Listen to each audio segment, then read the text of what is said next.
Hi, it's Tom with our very first taste of Call of Duty World War II via a private beta on PS4 systems. For Xbox One fans, don't worry, there's an equivalent beta coming next weekend, but for today it's a focus on Sony's machines with 4K capture running right here on a PS4 Pro. More on the technical points there in a second, but first it's worth pointing out the significance of this release. On the one hand, yes, it's a return to the series' roots, ditching the wall running and double jumping of recent games for a more traditional FPS control system. And of course, thematically, it looks backwards with an earthier World War setting, a period the series hasn't touched for 9 years, since World at War. On the other hand, World War II marks the third major Call of Duty project from developer Sledgehammer Games. It's a team with great credentials, including Advanced Warfare from 3 years ago, involving the biggest rewrite of the Call of Duty engine to date. Back then, this engine revision was significant, pushing the series to a new post-effects pipeline, materials-based lighting, and vastly updated facial animations. That once again evolved for Infinite Warfare, enhanced with technologies like dynamic scaling and checkerboard rendering on PS4 Pro to squeeze the best image quality from the system. And here it's happening again. World War II makes use of an iteration of that engine. But the question is, does the game have much in common with Infinite Warfare, or does it take its own approach? Okay, as a beta, as ever, much can change by the game's release at the end of November, and of course the real showcase for the game's visuals will be in the campaign, which we can't see today. The design ethos of the multiplayer can be quite different, and in fact previous Call of Duty games on PC show the single and multiplayer modes use two separate executables. So what have we got here? Well, from a resolution standpoint, the PS4 Pro here runs at a native 2880 by 1620, or something very close to it. So that's 1620p while running a Pro machine with 4K selected as the output, which isn't at all bad. The thing is, this is a very different approach to last year's Infinite Warfare. In fact, you could argue this beta isn't making quite as much use of the hardware at hand, given Infinite Warfare always scaled its resolution dynamically, up and down from a checkerboarded 4K. In Infinite Warfare, it meant the GPU resources on PS4 Pro were always being tapped into in some way, but in World War II, all pixel counts so far suggest the value is fixed at around the 1620p mark. It still looks great of course, and in fact it matches the rendering setup of the Modern Warfare remaster. Bearing in mind the series is handled by 3 to 4 studios by this point, including Treyarch, Sledgehammer, Infinity Ward and Raven Software, it's fascinating to see each studio taking a different path when it comes to using PS4 and PS4 Pro.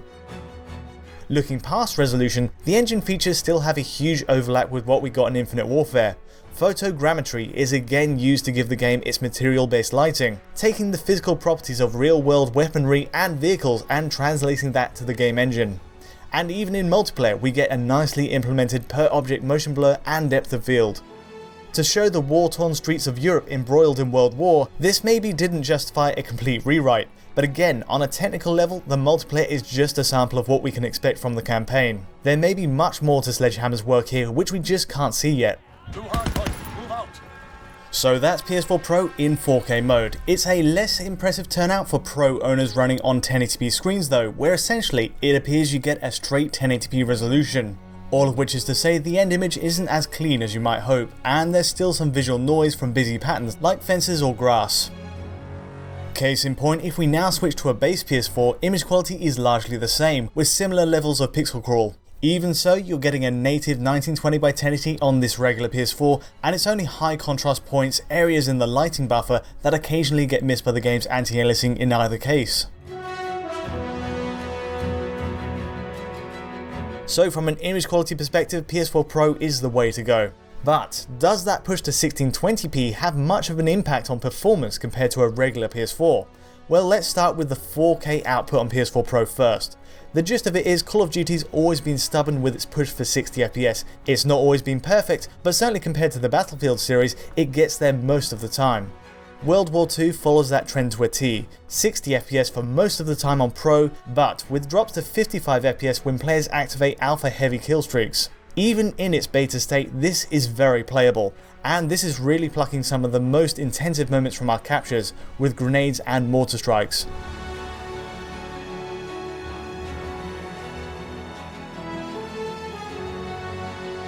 Now what's surprising here is running PS4 Pro with 1080p selected gives the same performance level as 4K, so that's 60fps with drops to 55. Now based on what I've seen so far, World War II doesn't have the same frantic pace as Infinite Warfare, nor the over-the-top weaponry and abilities we saw in that game's multiplayer. But what we do have are more organic environments, maps based on France and Germany that demand more nuance, more sculpting and refining of geometry than the more clinical areas of Infinite Warfare. It's a difference in style that changes the way the engine is used, but of course the real litmus test here will be when players get access to the full range of weapons in that progression system, and really let loose weeks after its full release. PS4 Pro then holds up really nicely in performance, regardless of which output you use. Standard PS4 performance is roughly on that level as well. You still get a strong 60 FPS, and firing at the enemy, you get a second or two dip to 55 FPS once those particle effects start flying. Actually, there's one exceptional case, a drop to 45 FPS during a kill cam replay, but really it's an outlier, an exception to the rule, and PS4's turning in frame rates on a similar level to PS4 Pro, just at a lower resolution of 1080p.